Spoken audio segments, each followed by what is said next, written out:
Okay जी, अस्सलाम वालेकुम everyone. और आज जो है वो हम लोग अपना एक नया टॉपिक स्टार्ट करने जा रहे हैं। And this new topic that we have today is basically a new theory from the chapter motivation. So basically in the last class हम लोग दो थ्योरीज कर चुके हैं मोटिवेशन की, जिसमें से एक थ्योरी थी टेलर की और एक थ्योरी थी मैस्लो की। So the new theory that we have today is basically two factor theory. और ये जो टू फैक्टर थ्योरी हम लोग करने जा रहे हैं आज, this to factor theory was basically presented by a person called Herzberg. सही है। तो let's jump into the theory quickly without wasting much of our time. अच्छा, तो सबसे पहला क्वेश्चन हमारे पास ये आता है कि भाई ये हर्जबर्ग की थ्योरी क्या है and how is this theory different from the other two theories that we have studied. यानी ये जो हमारे पास थ्योरी है हर्जबर्ग की, ये हर्जबर्ग की थ्योरी दूसरी जो थ्योरीज हमने पढ़ी हैं बाय मैस्लो एंड टेलर, उनसे कितनी डिफरेंट है और क्या डिफरेंस है इसके अंदर। तो ये जो टेलर की सॉरी जो हर्जबर्ग की थ्योरी है to factor theory, basically Herzberg ने बताया कि जब कोई इंसान जॉब करने जाता है, ठीक है ना, so when a person goes out for job, ठीक है, तो उसके जॉब के अंदर there are several factors involved. ठीक है। तो जब एक इंसान जॉब करने जाता है तो उसकी जॉब जो वो कर रहा है उसमें सेवरल फैक्टर्स इन्वॉल्व होते हैं। कुछ फैक्टर्स ऐसे हैं जो उसके अंदर, एम्प्लॉय के अंदर, जॉब सेटिस्फैक्शन क्रिएट करते हैं। आई रिपीट, हर्जबर्ग ने बोला जब इंसान जॉब करने जाता है तो he comes across several factors, बहुत सारे फैक्टर्स उसके जिंदगी में गुजरते हैं। कुछ फैक्टर्स ऐसे होते हैं जो अकॉर्डिंग टू हर्जबर्ग एक एम्प्लॉय के अंदर जॉब सेटिस्फैक्शन क्रिएट करते हैं। एम्प्लॉय के अंदर क्या क्रिएट करते हैं? Job satisfaction. और वो फैक्टर्स जो एम्प्लॉयज के अंदर जॉब सेटिस्फैक्शन क्रिएट करते हैं, हर्जबर्ग ने इन फैक्टर्स को बोला मोटिवेटिंग फैक्टर्स। हर्जबर्ग ने इन फैक्टर्स को क्या बोला? Motivating factors. तो हर्जबर्ग ने बोला जब एक एम्प्लॉय जॉब करने जाता है तो उसकी जिंदगी में या जॉब के अंदर बहुत सारे फैक्टर्स रोल प्ले कर रहे होते हैं। कुछ फैक्टर्स ऐसे होते हैं जो एम्प्लॉय के अंदर जॉब से रिलेटेड सेटिस्फैक्शन क्रिएट करते हैं। और वो फैक्टर्स अकॉर्डिंग टू हर्जबर्ग जो जॉब से रिलेटेड सेटिस्फैक्शन क्रिएट कर रहे होते हैं, ये वो फैक्टर्स है जिनको हर्जबर्ग ने बोला मोटिवेटिंग फैक्टर्स। ओके।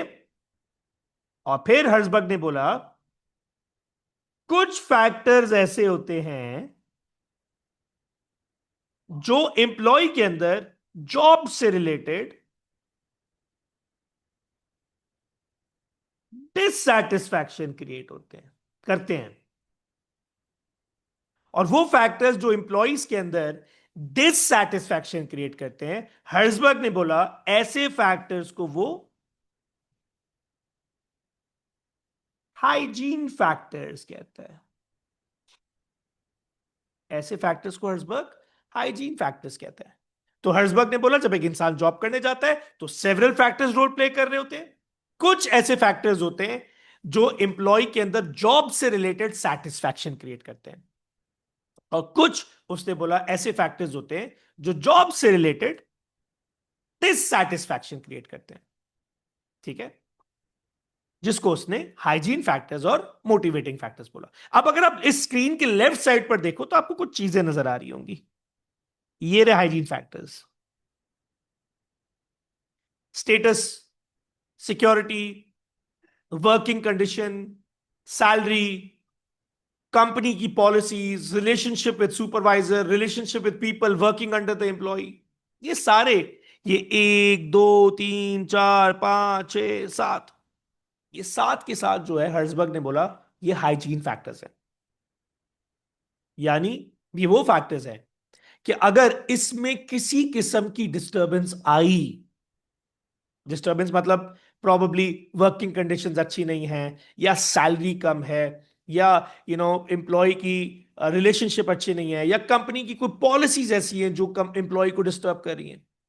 ये वो फैक्टर्स हैं जो अगर प्रॉपरली अकोमोडेट ना हुए, ये वो फैक्टर्स हैं जिनको अगर if the company does not look after them, they would create dissatisfaction amongst the employees. These are those factors which lead to the dissatisfaction of the employee. इसकी वजह से एम्प्लॉय कंपनी से रिलेटेड हाईली डिससेटिस्फाइड हो जाएगा, और जैसे ही highly dissatisfied होगा, employee will quit the job. Employee को रिटेन करना यानी कंपनी में काम करवाना पॉसिबल नहीं होगा, क्योंकि ये वो फैक्टर्स हैं जो एम्प्लॉय के अंदर डिससेटिस्फैक्शन क्रिएट करते हैं। ये वो फैक्टर्स हैं जो एम्प्लॉय के अंदर डिससेटिस्फैक्शन क्रिएट करते हैं, और अगर इसकी वजह से एम्प्लॉय डिससेटिस्फाइड हो गया, टक करके एम्प्लॉय काम छोड़ देगा। These are those factors, if not accommodated properly, the employee will quit the job. It will be next to impossible that the company is able to retain the employee. Employee को retain करना next to impossible हो जाएगा अगर इन factors को properly accommodate ना किया गया। ठीक है, ये हाइजीन फैक्टर्स हैं। अब दूसरा क्वेश्चन, अगर इन फैक्टर्स को कंपनी ने केटर कर लिया, यानी अच्छी सैलरी, अच्छे वर्किंग कंडीशंस, प्रॉपर पॉलिसीज हैं, तो फिर क्या होगा? तो हर्जबर्ग कहता है अगर आपने इन फैक्टर्स को कवर अप कर भी लिया ना, तो भी इन फैक्टर्स को कवर करने से इंप्लॉय की परफॉर्मेंस बहुत पॉजिटिव नहीं होगी। मेरी बात समझ रहे हो? हाइजीन फैक्टर्स वो फैक्टर्स हैं जिनको केटर करना जरूरी है। अगर केटर नहीं किया, एम्प्लॉय काम छोड़ के चला जाएगा, या नया एम्प्लॉय काम पे आएगा ही नहीं। He will not agree to join your company's work. और अगर आपने ये सारी चीजें दे दी, बहुत अच्छे पैसे दे रहे हो, सब चीजें बहुत अच्छी दे रहे हो, अगर आप सारी चीजें दे भी रहे हो, अगर आप सारी चीजें दे भी रहे हो, तो इसकी वजह से आप ये एक्सपेक्ट नहीं कर सकते कि एम्प्लॉय कोई बहुत अच्छी परफॉर्मेंस करेगा। Not possible. तो हाइजीन फैक्टर्स वो फैक्टर्स होते हैं जिनकी वजह से अगर एम्प्लॉय को ना मिला, अगर एम्प्लॉय को ना मिला, तो एम्प्लॉय की परफॉर्मेंस बहुत तेजी से गिरेगी, एम्प्लॉय काम छोड़ के चला जाएगा। और अगर एम्प्लॉय को दे दिया, तो एम्प्लॉय की परफॉर्मेंस बहुत पॉजिटिव नहीं होगी। सो द क्वेश्चन इज कि अगर एम्प्लॉय की परफॉर्मेंस को बहुत पॉजिटिव कराना है, तो फिर क्या करना है? You need to give in the motivating factors. अब मोटिवेटिंग फैक्टर्स क्या है? ये achievement, recognition, work itself. Work itself का मतलब काम ऐसा दो जो एम्प्लॉय को करने में मजा आए। वो सलमान खान की मूवी थी ना, किक। किक आए, मोटिवेशन आए एम्प्लॉय के अंदर, ग्रोथ दो, प्रमोशन दो। ये वो फैक्टर्स हैं जो एम्प्लॉय के अंदर क्या क्रिएट करते हैं? सैटिस्फैक्शन क्रिएट करते हैं। और जब एम्प्लॉय जॉब से रिलेटेड सैटिस्फाइड होगा, ऑटोमेटिकली उसकी performance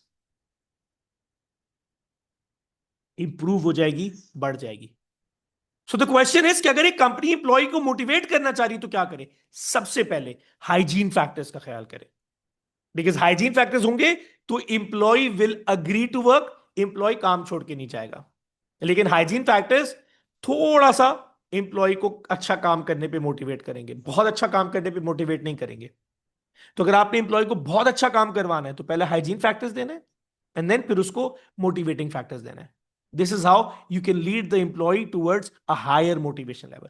So, hygiene factors are those factors which help remove dissatisfaction from the mind of the employee. And motivating factors are those factors which help create satisfaction amongst the employees. So, the first the company needs to make sure is that वो dissatisfaction के elements को remove कर दे। Dissatisfaction का element remove कर दिया, ठीक है, लेकिन employee satisfied नहीं हुआ, अभी भी डिससेटिस्फैक्शन चली गई। अब सेटिस्फाई करने के लिए आपको मोटिवेशनल फैक्टर्स देने होंगे। So both of them have a very important role in the work performance of the employee. First, look after the hygiene factors, and then once those hygiene factors have been catered properly, then the company needs to look into motivational factors so that job satisfaction can be created in the mind of the employee. तो ये है हम लोगों के पास पूरी complete theory हर्ट्जबर्ग की। O levels के अंदर ऑब्वियसली इसका थोड़ा सा पार्ट कम है, इतना ज्यादा डिटेल में नहीं है, but as far as A levels is concern इसका बहुत ज्यादा डिटेल्ड एस्पेक्ट और क्वेश्चन आता है ए लेवल्स के अंदर, बट ओ लेवल्स के अंदर इतना ही है, इससे ज्यादा डिटेल की जरूरत है नहीं।